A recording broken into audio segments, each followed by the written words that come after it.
Pessoal, eu vou começar. Naturalmente, nós vamos falar bastante sobre essa questão dos russos deixando a Ilha das Cobras, mas eu vou começar com uma notícia que chegou agora há pouco e, na realidade, vem da agência Sputnik e que diz respeito às relações diplomáticas entre Moscou e Sofia, na Bulgária. O que acontece, pessoal? A Rússia dizendo aí que pode romper as relações diplomáticas com a Bulgária e adotar medidas drásticas. Mais uma vez, a Bulgária é objeto de muita polêmica. A Bulgária que foi um dos países que acabou entrando na OTAN no período posterior à dissolução da União Soviética. Eu fiz até um gráfico com vocês numa das últimas lives, mostrando ano a ano os países que acabaram ingressando na OTAN, mesmo com o compromisso da administração dos Estados Unidos, depois da reunificação alemã e da saída das tropas soviéticas, né, então Alemanha Oriental, de que a OTAN não cresceria em direção ao leste da Europa. Sempre o presidente Vladimir Putin lembrando os Estados Unidos em relação a essa situação. Pessoal, quero conversar com vocês sobre esta situação da Bulgária. Então, vamos aí aos fatos para que vocês compreendam o que, mais uma vez, levou a esse acirramento. As relações diplomáticas tensas entre a Rússia e a Bulgária, que, como eu disse, foi um país que ingressou na OTAN e que fez parte anteriormente da cortina de ferro ali, do Pacto de Varsóvia, né? Estava do lado da União Soviética à época, fazendo parte do Pacto de Varsóvia. Depois da desintegração alemã, os Estados Unidos disseram que se os soviéticos retirassem suas 24 divisões da então Alemanha Oriental, que eles poderiam, de alguma forma, ficar tranquilos, que a OTAN não cresceria naquela direção. Não foi o que aconteceu. A Bulgária foi um dos países que entrou e 70 membros da missão russa foram expulsos da Bulgária anteontem, na terça-feira, dia 28 de junho, por suspeita de espionagem. Então, a embaixadora da Rússia na Bulgária, que é um país do leste europeu, está muito próximo aí à zona de conflito na Ucrânia, a Eleonora Mitrofanova, disse o seguinte, ao comentar as possíveis medidas em resposta à decisão da Bulgária, que em 28 de junho anunciou a expulsão de 70 membros da missão russa por suspeita de espionagem. Mitrofanova afirmou que até mesmo as relações diplomáticas podem ser quebradas durante entrevista à televisão nacional da Bulgária, BNT, na sigla em búlgaro. Então, a gente já está começando esse encontro, começando essa conversa, com uma informação importantíssima da relação entre a Rússia e a Bulgária se complicando em razão da expulsão de 70 russos da embaixada da Rússia na Bulgária por suspeita de espionagem. Então, é uma situação, mais uma vez, muito delicada. Vejam, todas essas situações,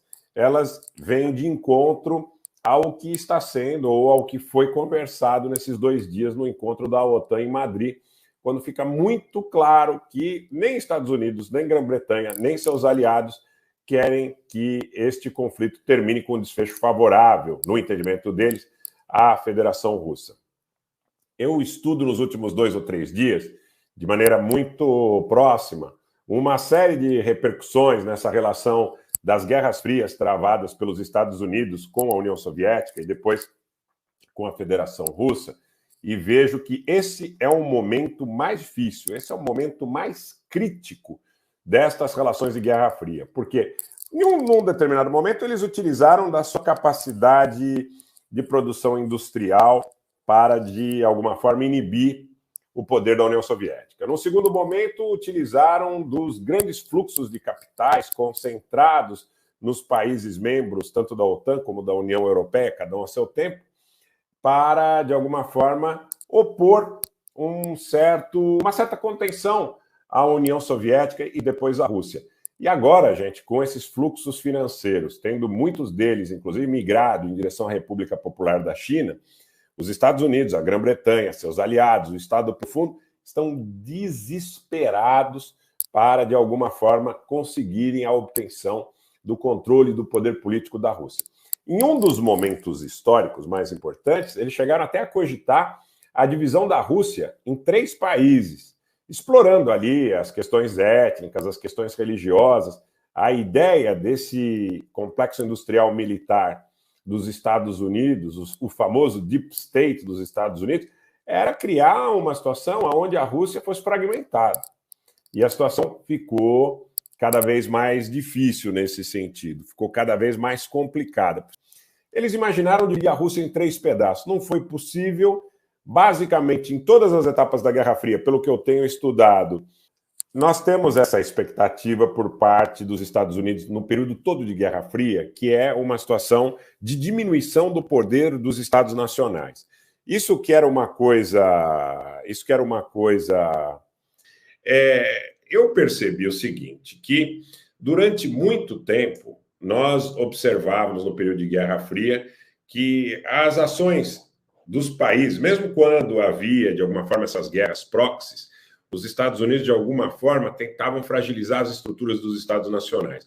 O que a gente percebia anteriormente era uma situação onde, muito mais de forma intuitiva, nos últimos tempos, nós percebíamos que as divisões de sociedade, todo esse processo, de alguma forma, estavam pautadas no enfraquecimento dos Estados nacionais e, de alguma forma, os interesses das grandes corporações fazendo frente a toda e qualquer tentativa de concentração de poder nos Estados nacionais. O que acontece em relação a esta questão dos Estados nacionais e das suas capacidades, de alguma forma, de se contraporem aos interesses das grandes corporações, né? O grande ponto é esse, pessoal, que a gente tem que analisar em todo o período de Guerra Fria. Mesmo quando eles quiseram dividir a Rússia em 3, o objetivo era sempre criar uma situação de fragilidade nos Estados nacionais, porque os Estados nacionais eles acabam sendo sempre um contraponto importante para que essas grandes corporações tenham um certo freio, tá? Então, foi isso que aconteceu. Eu estou nos últimos 2 ou 3 dias revendo aí todo o processo pós-Segunda Guerra Mundial, da relação dos Estados Unidos e de seu Estado profundo com as suas intervenções. Isso culminou no período dos governos democratas, e principalmente no governo Obama, com Madeleine Albright, com Hillary Clinton, quando eles, de alguma forma, passam a adotar a ideia das intervenções potenciais de caráter humanitário e prescindindo, inclusive, das organizações multilaterais, porque eles perceberam que a Federação Russa, de alguma forma, e a República Popular da China, como membros permanentes do Conselho de Segurança, poderiam colocar óbices a intervenções unilaterais. Quando os Estados Unidos interviram no Iraque, os russos não tinham condição de se contrapor, isso em 2003. Quando eles interviram na Líbia, os russos já começaram, de alguma forma, juntamente com os chineses, a mostrar um certo descontentamento majoritário, porque percebiam que todas essas operações, inclusive a própria operação na Iugoslávia, foi uma operação como um treinamento, na realidade, para um período posterior do que se pretendia em relação à Rússia. O que se pretendia em relação à Rússia, e eu vou dizer mais para vocês, se hoje nós analisarmos o quadro nas falas da cúpula da OTAN, eles continuam pretendendo, na realidade, uma desintegração da Rússia, assim como eles conseguiram desintegrar a antiga Iugoslávia. Tudo isso posto, o conflito que existe hoje também é inegável que é um conflito que, se por um lado contrapõe a aliança sino-russa aos Estados Unidos, contrapõe o interesse dos Estados nacionais, contrapõe o interesse dos Estados nacionais aos interesses dos grandes oligopólios que estão representados, de alguma forma, pela tentativa do Estado profundo dos Estados Unidos de desestabilizar as estruturas dos Estados nacionais que tenham ainda alguma pujança, que tenham ainda alguma capacidade de alguma forma, fazer frente a seus interesses. Bom, isto tudo posto, isso tudo colocado, quer dizer, o que a gente observa, na realidade, nesse momento, é que esta saída, e aí eu já vou chegar na questão da Ilha das Cobras, que essa saída, que essa expulsão de 70 membros da Embaixada da Rússia da Bulgária, que essas idas e vindas da Lituânia no sentido de bloquear Kaliningrado em relação a bens sancionados pela União Europeia, inclusive hoje o Scholz disse que a Lituânia não deve criar uma situação que constranja a Rússia a ponto de fazê-la reagir e tentar alguma ação contra a Lituânia, porque deixaria as coisas muito mais delicadas. Tudo isso são testes. Tudo isso são testes que se fazem em relação à resolução da Rússia e a sua capacidade de se contrapor a constrangimentos. Se, por um lado, eles não conseguiram estabelecer zonas de exclusão marítima e aérea por questões técnicas, efetivamente, em função do poderio russo. Por outro lado, eles testam o tempo todo a possibilidade de que, em algum momento, os russos mostrem alguma fraqueza, porque se o fizerem, eles vão avançar. Eles vão avançar e vão avançar. Esse é um dado inequívoco.